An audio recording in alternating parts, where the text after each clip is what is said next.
bom dia, seja bem-vindo. Bom dia, é um prazer estar com vocês, com seus ouvintes nesse feriado aqui, mas dependendo da idade a gente acaba acordando mais cedo, bem mais cedo, e já estou na ativa aqui, dona Carla. Nós por aqui também, professor. Como é que o senhor está avaliando o nosso atual momento, professor? O senhor concorda com essa minha contextualização inicial? Amanhã passou o feriado, todo mundo de novo sobe no carrinho da montanha-russa, aquele sobe e desce, e as inseguranças continuam se apresentando e os mercados vão reagindo a isso inevitavelmente, né, professor? Veja, a insegurança está continuando, ela vai continuar. A gente acha que porque teve algum corte, achando que teve algum corte, talvez o câmbio possa não depreciar. Mas vamos analisar tecnicamente, sem viés ideológico, se é que alguém acha que vai ter algum viés ideológico. Primeiro, existe, assim como existiu desde que começou, rumores de isolamento do Haddad. O Rui Costa, Gleisi Hoffmann, todo mundo, de certa maneira, apunhalando o Haddad por trás. Inclusive, até mesmo o Congresso, quando tirou a remuneração do PIS/COFINS. Segundo, a verborragia do Lula em relação ao Campos Neto, esse cidadão e a autonomia do Banco Central. Gente, pelo amor de Deus, o Banco Central manda na meta Selic, que é uma taxa de juros de 1 ano. Quem manda na taxa de juros de 2, 3, 4, 5, 10, nos Estados Unidos, 30 anos, é o próprio mercado. O mercado não é um cara da Faria Lima. O mercado somos nós que investimos nosso dinheirinho, como a gente sempre já falou aqui, em fundos de investimento, meu fundo de garantia por tempo de serviço, eu não, porque já sou aposentado, o INSS, meu seguro de vida, tudo esse dinheiro que a gente coloca nesses investimentos são investidos em títulos públicos. Então, quando eu vejo que o risco fiscal aumenta e que a verborragia, falando mal do guardião da moeda, Campos Neto, não, mas ele é ruim, deveria entrar no câmbio. Bom, primeiro, seria importante que quem falar isso entender que quem intervém no câmbio não é o presidente do Banco Central, é o diretor de política monetária, o Gabriel Galípolo, que é justamente o eleito pelo próprio Lula. Não sei se a turma de lá do PT já sabe disso. Coitado dele quando descobrirem. E quem mexe no câmbio é o Galípolo, não é o Campos Neto. Então vamos pelo menos brigar com a pessoa certa. Outra verborragia. Quando Lula falou que quando tivermos um novo Banco Central, a taxa Selic vai cair mais rápido, o que é isso vai cair mais rápido? Ele vai querer intervir, como a Dilma falava? Ora, a hora que você fala uma coisa dessas, imediatamente o relatório do Focus, ou qualquer coisa no meu business plan, no meu plano de negócio, eu vou colocar uma expectativa de inflação mais alta. Isso acaba sendo um bruta de serviço no controle monetário, no controle da moeda. Veja, se eu estou falando que eu posso voltar como era a Dilma, estou falando o que vai falar, o que vai acontecer. Mas ele está dando sinais que ele vai querer mandar no próximo presidente do Banco Central. Palavras dele. Quando o próximo presidente do Banco Central entrar, a taxa de juros vai cair mais rápido. Oh, quem manda nisso é o tecnicismo, é uma regressão econométrica, é a regra de Taylor, que você determina o hiato do produto com o PIB potencial e as expectativas inflacionárias. Outro motivo para o câmbio dar disparada, o arcabouço fiscal.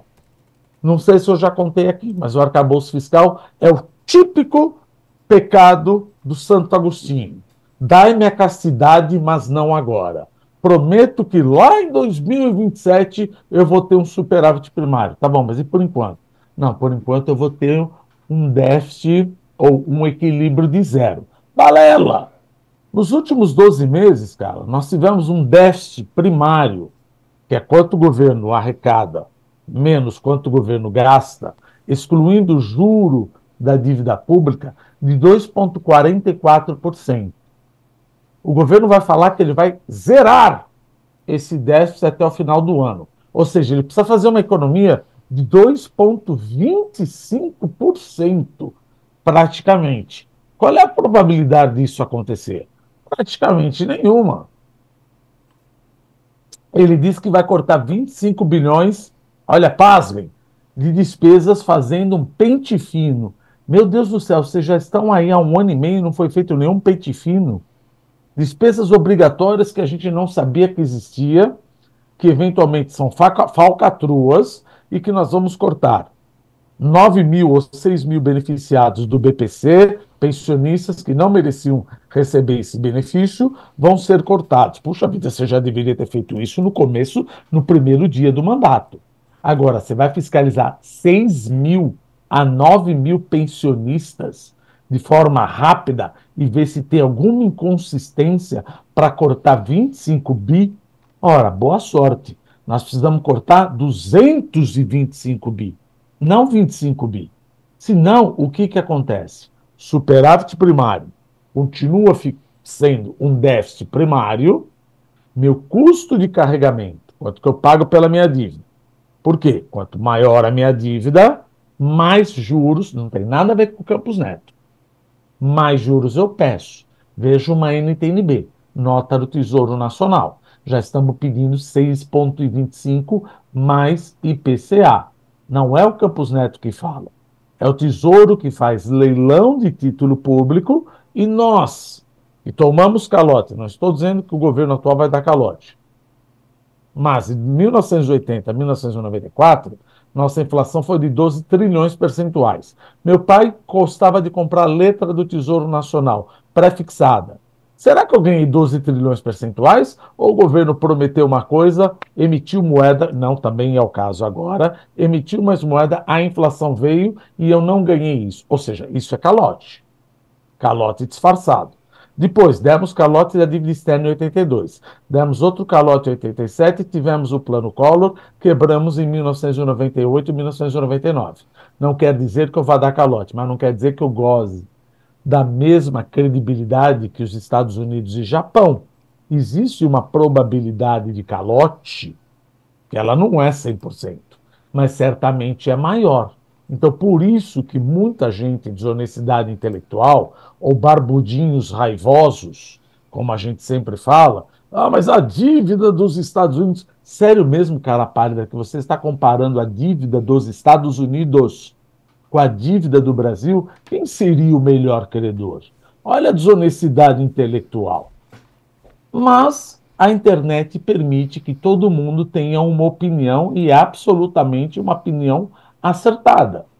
Músicos, filósofos, não estou dizendo que não precisa, mas precisa ter uma consubstância para falar esse tipo de coisa. Claro. O governo falta o seguinte, fala, não, mas também é o cenário externo, é 50% cenário externo, 50% cenário doméstico. Não, não é não. Até anotei aqui o estudo. BRCG Consultoria. Perdoe se eu estiver falando alguma bobagem aqui. Fizeram um estudo que no primeiro semestre desse ano, o câmbio depreciou 80% devido a fatores domésticos e 20% a fatores internacionais. Então, o câmbio depreciou muito mais por culpa nossa, muito mais para verborragia. Mas o Banco Central poderia intervir.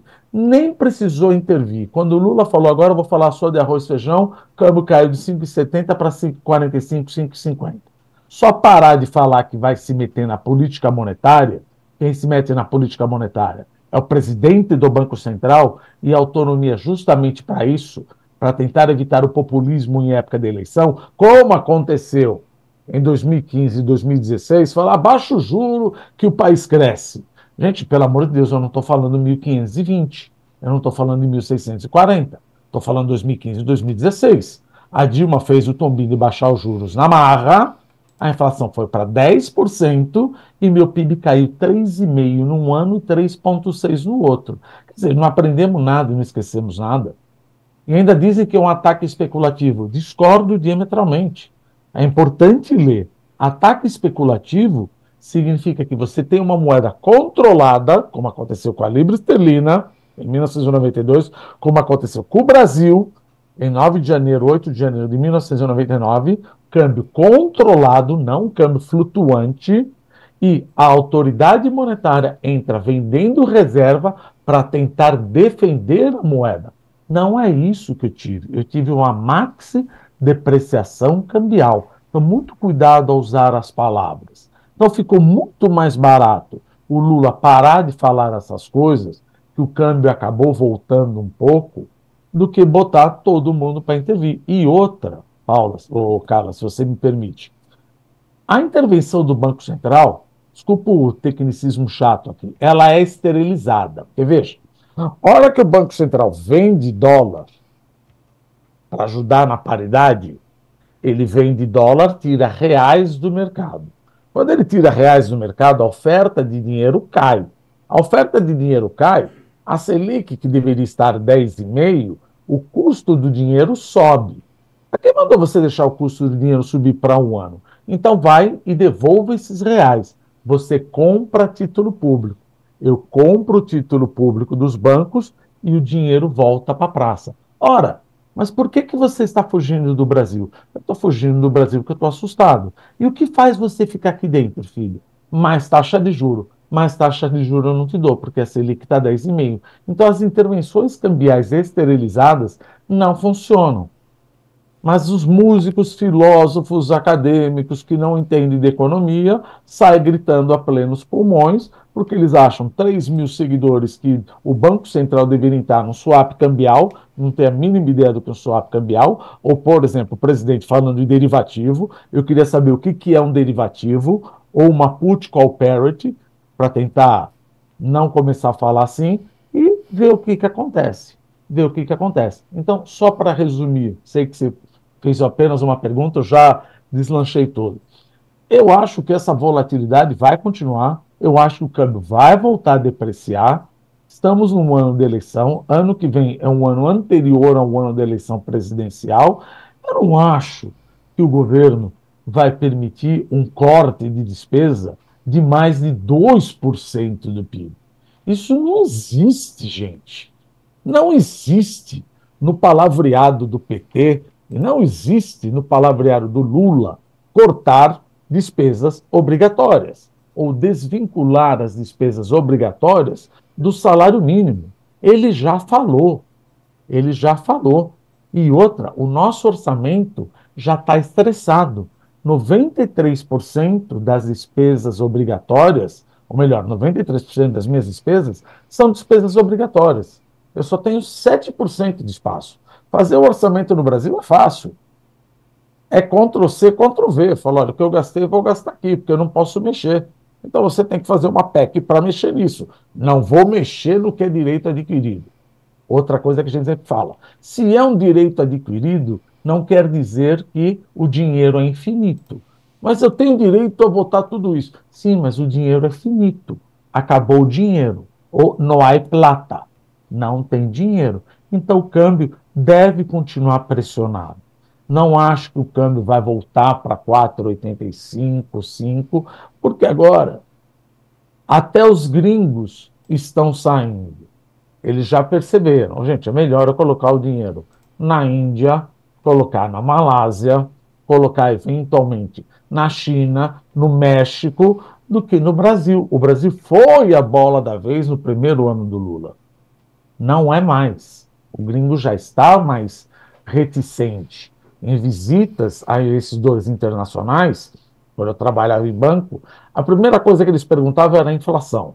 Agora, a primeira coisa que eles perguntam é como está o déficit fiscal. Está 2,44% de déficit. E o governo está prometendo alcançar zero. Estamos em julho. Como é que você vai cortar 245 bilhões de reais? Isso não vai acontecer. Se você não cumprir, eu vou socar no câmbio. Minha curva de juros estipa. Veja, não culpe o Campos Neto. Os juros aumentam e aí os investimentos ficam menos atrativos. Investimento em formação bruta de capital. Por quê? Porque eu prefiro ficar sentado comprando título público ao invés de investir na produção. Taxa de juros sobe porque o risco fiscal subiu, vou investir em título público. E aí o PIB não cresce. Mas a população está consumindo. Sim, a população consome, mas se as empresas não investem, o PIB potencial não desloca. Isso fecha o que a gente chama hiato do produto. O que é isso? É o PIB o PIB potencial, onde eu estou, até onde eu posso ir. Aumentar o salário da população, além da produtividade do trabalhador, é ótimo. Ponto positivo. Aumenta o consumo, ponto positivo. Aumenta o consumo, aumenta o PIB, ponto positivo. Aumenta o consumo, aumenta o PIB, aumenta a produção, negativo. A população não é qualificada para aumentar a produção de acordo com o salário que ela está ganhando. Ou seja, o salário não importa. O que importa é o custo unitário do trabalho, que é o salário dividido pela produtividade. Eu estou dando, além do salário real, mais o PIB. Seria interessante dar o PIB per capita. Por exemplo, Carla, de 1996 a 2022, ó, até tirando o governo, hein? Outros governos. O salário mínimo, pasme, subiu 90% em termos reais, além da inflação. Será que a produtividade do brasileiro ficou 90% melhor? Tirando o agronegócio, a agroindústria. Não, não ficou. Ora, então eu acabo mandando embora. Por isso que eu não vou ter um índice de desemprego da ordem de 3,5%, 4%, 4,5%, como é os Estados Unidos. Vai ficar 6,5% e 7%. Puxa, mas não dá para cair o desemprego? Não, porque isso vai bater na inflação de serviço. Eu não tenho gente qualificada. 43% da minha população não tem acesso ao ensino secundário. Como a minha mão de obra é cara, eu não contrato. Vou contratar só quem é qualificado. Puxa, mas está faltando mão de obra, está tendo escassez de mão de obra. Paga mais, importa que você controle a inflação. Serviço eu não consigo importar. Por isso que eu tenho uma inflação de serviço. É só ler a ata do Banco Central. Agora, vai falar uma coisa delas para quem já tem toda a narrativa pronta. Como dizia o saudoso Paulo Francis, não deixe os fatos mudarem a sua pronta opinião, Carlos.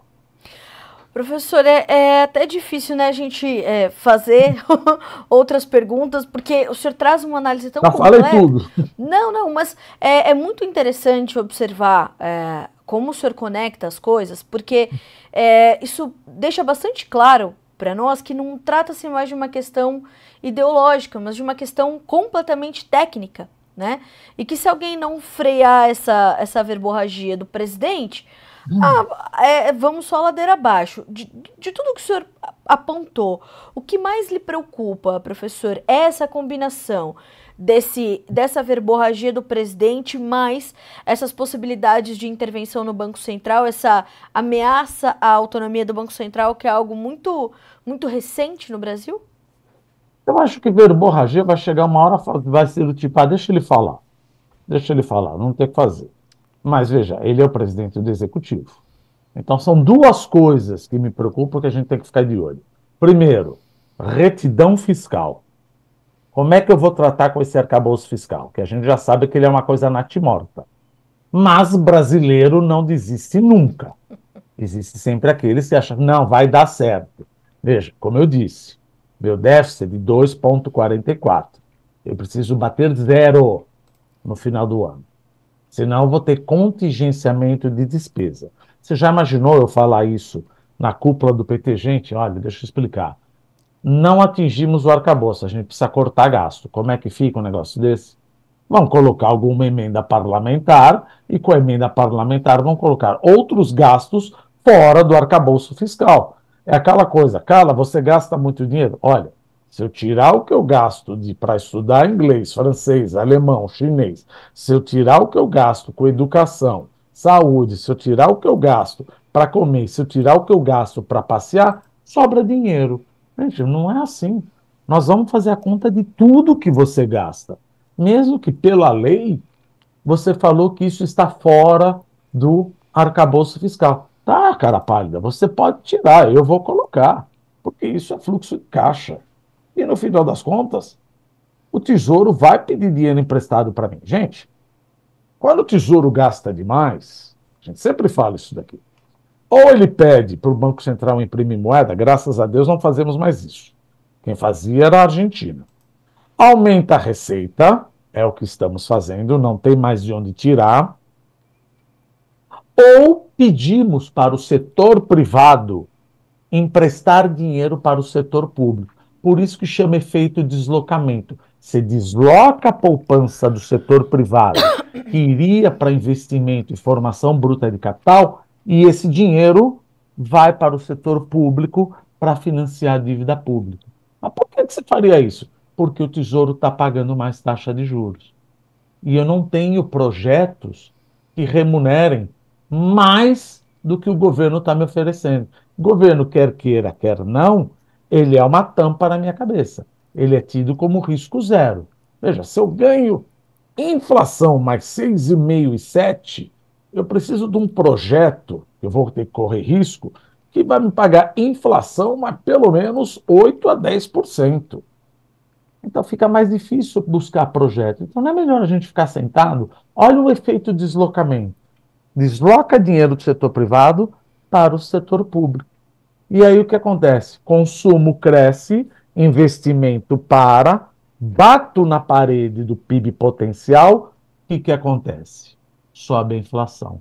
Por isso que o Banco Central já está falando. Gente, é só ler a ata do Banco Central. Inflação de serviços está pegando, porque o mercado de trabalho está aquecido. Estamos chegando no PIB potencial.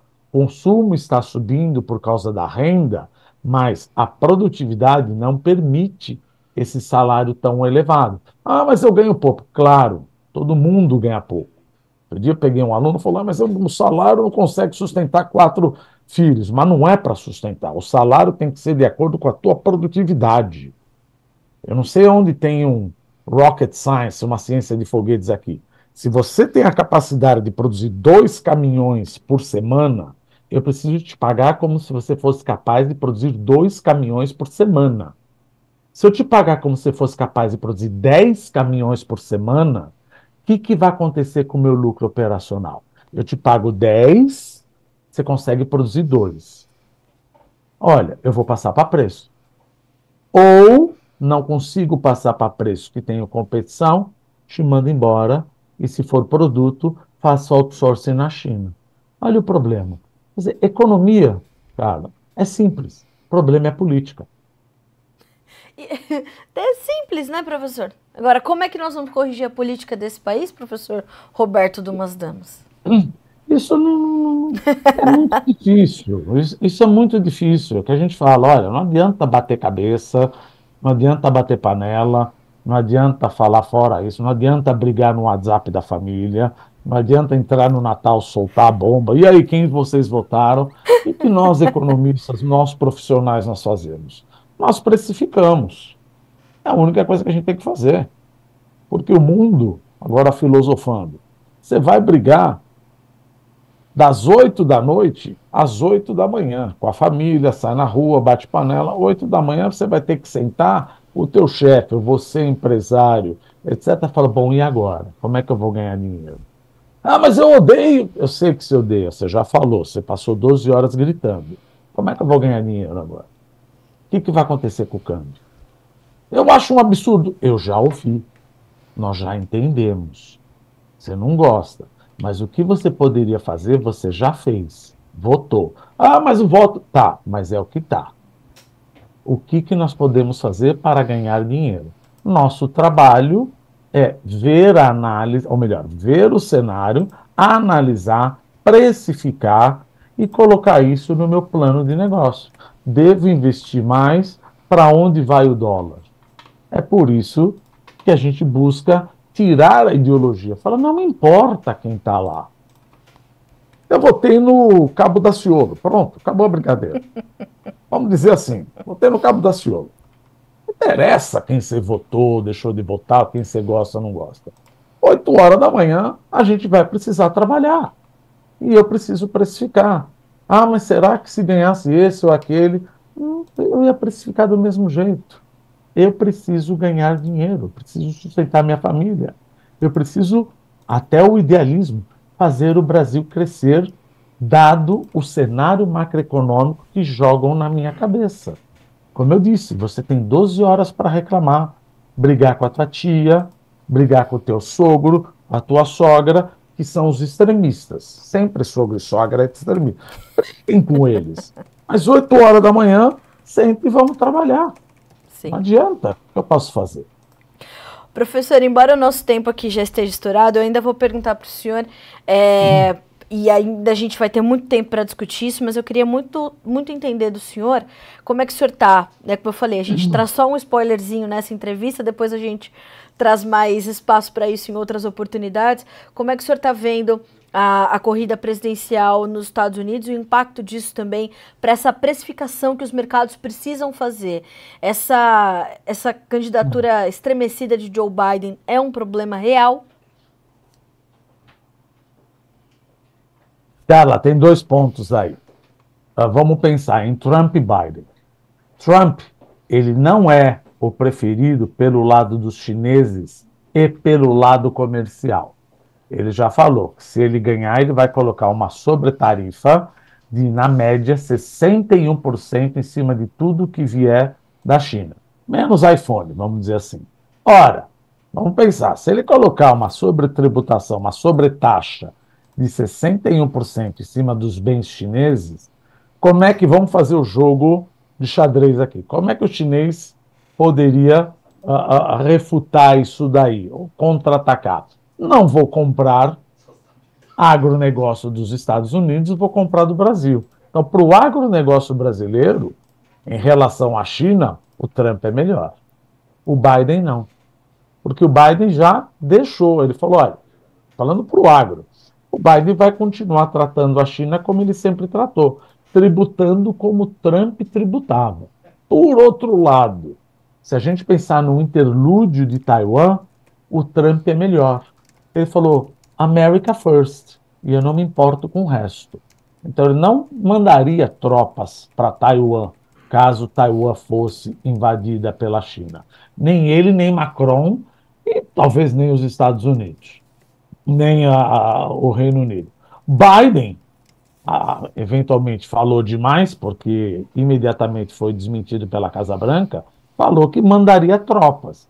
Então, veja, Trump é preferível em relação à geopolítica Taiwan, mas não preferível em relação às relações comerciais pelos chineses. Biden é preferível em relação às relações comerciais, mas não preferível em relação à geopolítica em caso de invasão de Taiwan. Porque ele vai manter a OTAN, Taiwan não faz parte da OTAN, mas existe o risco dele querer mandar tropa para lá, e aí o negócio esquenta um pouquinho.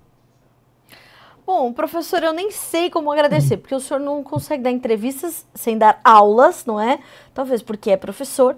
Então, assim, muito obrigada. Eu estou recebendo aqui um comentário do Jonathan Freitas. Sensacional, como sempre. Professor, quero muito lhe agradecer pela companhia nessa terça-feira. O senhor sabe que está em casa, aqui no Bom Dia Agronegócio, aqui no Notícias Agrícolas. Volto sempre, porque suas análises são sempre muito valiosas e mostram, né, que a gente precisa olhar muito para as margens do que está acontecendo. Obrigada, professor. Obrigado, Carla. Bom feriado para vocês, para quem estiver em São Paulo, e quem não tiver, Vamos finge que trabalhar. está, vai trabalhar. Paciência, senão a cabeça fica vazia. É verdade. Muito obrigado, Carla. Muito obrigado aos ouvintes. Obrigado pela atenção. Obrigada, professor. Até a próxima. Um abraço. Um abraço.